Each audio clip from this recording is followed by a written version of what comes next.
Mrs. Lee, 74, and her 84-year-old husband are a Doubleton elderly household relying on comprehensive social security assistance. Earlier this year, Mrs. Lee underwent knee replacement surgery and received respite services at a care home. Dependent on a wheelchair, she requires regular hospital visits for follow-ups and physiotherapy, which can be challenging. At first, I could not find anyone to help me and I was struggling financially. I did not know what to do and felt utterly helpless. My relatives and friends were busy working, while my husband, being elderly, was not able to help either.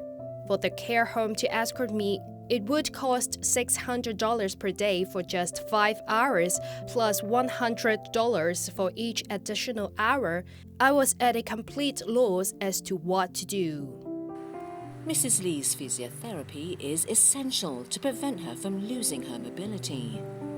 Fortunately, a relative recommended the designated hotline for carer support 182183, offering a glimmer of hope to the couple.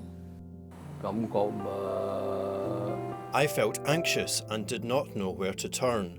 I shared my situation with my sister and she mentioned that a friend had told her about a service that could help. She gave me the phone number and encouraged me to call for assistance.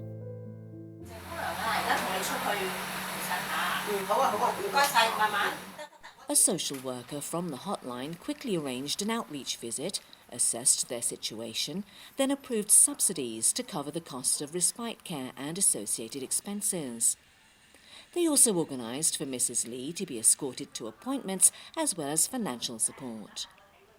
The hotline facilitated a referral, enabling the couple to successfully apply for integrated home care services, ensuring seamless access to the necessary support for Mrs. Lee.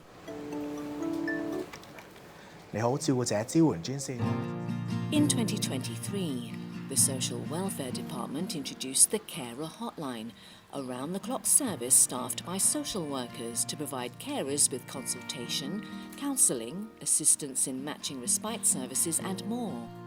By the end of September this year, the hotline received over 119,000 calls and referred more than 2,200 cases to relevant social welfare service units for follow-up. Most of the callers at first ask about certain services such as meal delivery or care homes.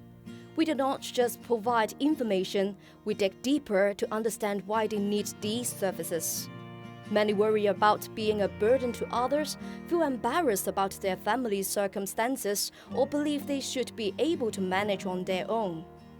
Many carers are reluctant to take a step back because they fear their families might misunderstand and think they have abandoned their caregiving duties. We hope they realize that the hotline acts like a relay baton, so when they are exhausted and feel they cannot go on, they can pass the baton to us.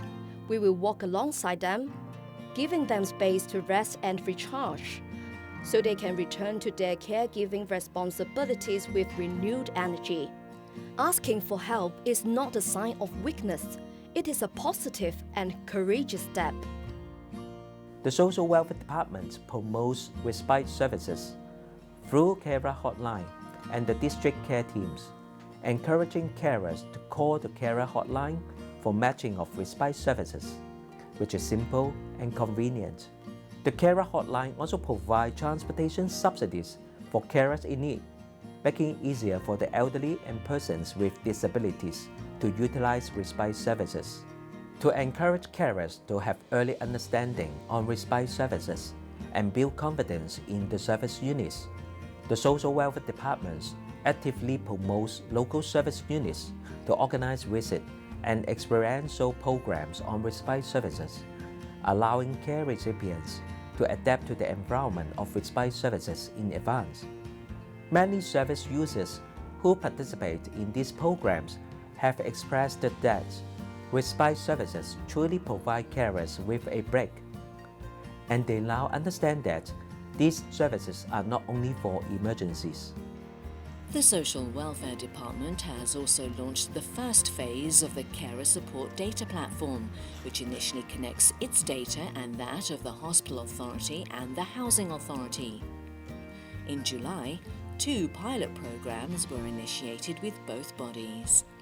By the end of September, the department had received hospital admission notification of 885 high-risk carer cases from the Hospital Authority, 2 of which were confirmed as needing emergency support.